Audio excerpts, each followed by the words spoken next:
Welcome to History in a Heartbeat, where we give listeners a quick hit of US history. Visit historyinaheartbeat.com for more. Give us a like at the bottom of this video if you like this episode. Today, we're going to talk about Memorial Day, coming up on Monday, one of the 10 federal holidays that we have in the USA. Not every country has a Memorial Day. Many do, though, but not all celebrate it. Not all take that day off as a holiday. And we'll look at a handful at the end of the episode. But for the most part, what we're going to do is we'll take a look at the US one, understand what it is, what inspired it, when it is, and what its traditions are. So let's start with when it is. And the answer to that question is that it takes place annually on the last Monday in May. This is when the flowers are considered to be in full bloom across the country so that they can be picked and laid on the graves of fallen soldiers. This year, the last Monday is May the 29th, as you can see there. Let's talk a little bit about its history, its origins. The origins of Memorial Day can be traced back to the aftermath of the American Civil War. This ended on April the 9th, 1865, after 4 full years of fighting. An absolutely devastating war, one that completely changed society in the US. It abolished the institution of slavery, restored the Confederate States to the Union, and assured the supremacy of the federal government.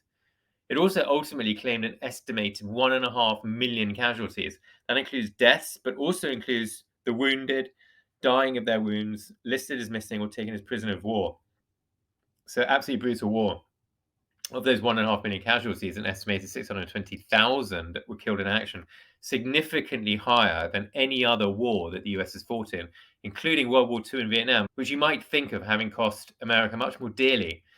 But no, it's only when you add up the fatalities of every other war that you see how destructive the American Civil War was. So if we add up all these wars, you'll see that without Vietnam, it adds up to 606,493 fatalities. So really devastating war. Memorial Day itself came after many different communities and towns and cities began holding their own tributes after the Civil War ended. And a more formal day of remembrance was instituted across the country. In 1868, General Logan, the commander-in-chief of the Grand Army of the Republic, declared May the 30th Decoration Day. That's what Memorial Day was originally called, time to decorate the graves of fallen soldiers with flowers. And on that day in 1868, the former Union general and future President James Garfield made a speech at Arlington Cemetery, after which 5,000 participants decorated the graves of soldiers. We do not know one promise these men made, one pledge they gave, one word they spoke, but we do know they summed up and perfected by one supreme act the highest virtues of men and citizens.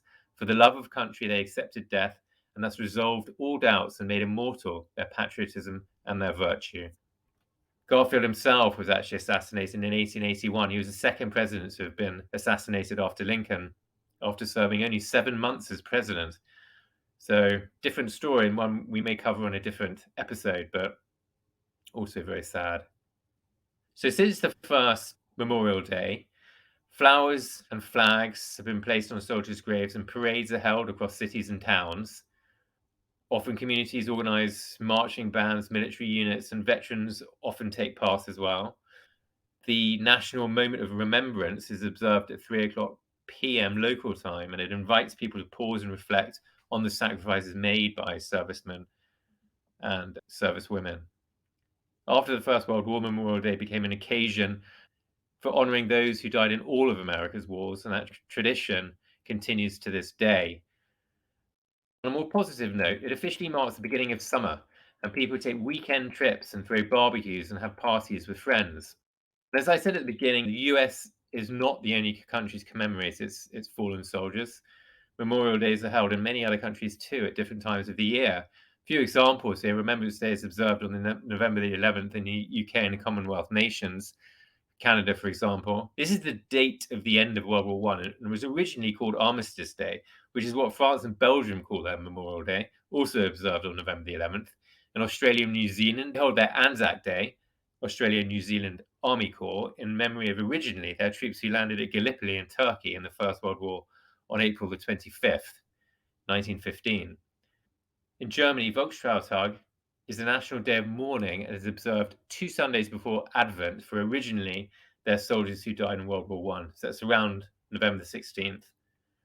And in Italy as well, just another example of National Unity and Armed Forces Day, which is held on November the 4th, the date that Austria-Hungary surrendered to the Italians in 1918. Other countries also commemorate their war dead, which I haven't put on this slide, such as Turkey, South Korea, Ireland, the Netherlands, Israel. So it's commonplace. So that's it. So for more, take a look at historyandaheartbeat.com. I hope you enjoyed today's episode. For more, please do visit our website, give this a like, and look out for more that we've got coming up in the next few weeks. So we've got history of Juneteenth, history of basketball, and history of the Electoral College coming up. And if there's anything specific you'd like to learn about, let us know and we'll take a look. Thanks so much.